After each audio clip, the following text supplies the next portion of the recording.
Good evening. आज हम सीखेंगे टेंथ की फंडामेंटल थ्योरम। टेंथ में जो एक अर्थमेटिक फंडामेंटल थ्योरम है ना, वो तो सबसे पहले उसे पढ़ने से पहले हमें पता होना चाहिए फैक्टर्स क्या होते हैं। अब जैसे कि कोई नंबर है हमारा 12।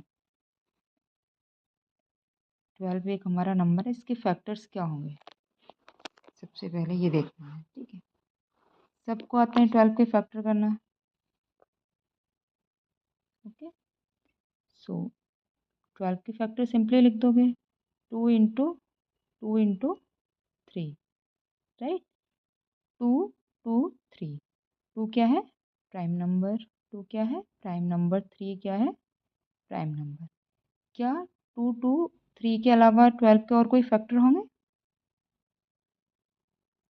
हमें ये नहीं देखना है कि 12 किस किस नंबर से डिवाइड हो रहा है, हमें ये देखना है कि 12 के फैक्टर कितने होंगे, फैक्टर्स कौन कौन होंगे। तो 2 2 3 के अलावा 12 के कोई और फैक्टर नहीं है।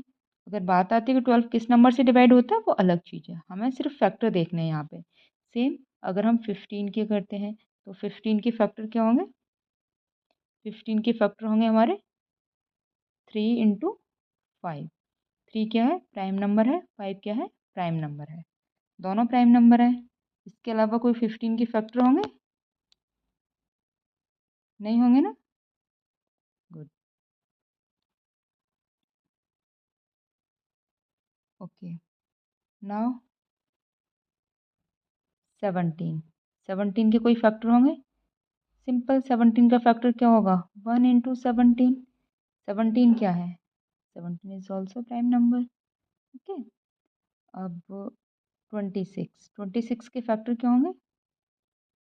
2 इंटू 13। 13 भी प्राइम नंबर है, 2 भी प्राइम नंबर है। इसके अलावा इसके कोई और फैक्टर्स नहीं होंगे। ठीक है, तो ये सब क्या है? Composite number. क्यों? क्योंकि इन्हें हम प्राइम नंबर्स के फैक्टर्स के फॉर्म में लिख पा रहे हैं, मोर देन 2 प्राइम नंबर। ठीक है, तो ये क्या हो गए हमारे कंपोजिट नंबर। 17 को सिर्फ हम 17 लिख पा रहे हैं, इसका कोई फैक्टर नहीं मिल रहा है, राइट। तो 17 क्या है? हमारा सिर्फ प्राइम नंबर है। ये हमारे कंपोजिट नंबर्स। ओके, तो जो हमारे कंपोजिट नंबर हैं उन्हें हम प्राइम नंबर्स के फैक्टर्स के फॉर्म में लिख रहे हैं। कंपोजिट नंबर को प्राइम नंबर्स के फैक्टर्स में लिख रहे हैं। अब इसे हम कैसे लिख सकते हैं? 2 की पावर 2 इंटू 3 लिख सकते हैं? लिख सकते हैं? नहीं लिख सकते हैं? तो हमारे जो कंपोजिट नंबर हैं हम इन्हें प्राइम नंबर के प्रोडक्ट्स के रूप में भी, के फॉर्म में भी लिख पा रहे हैं।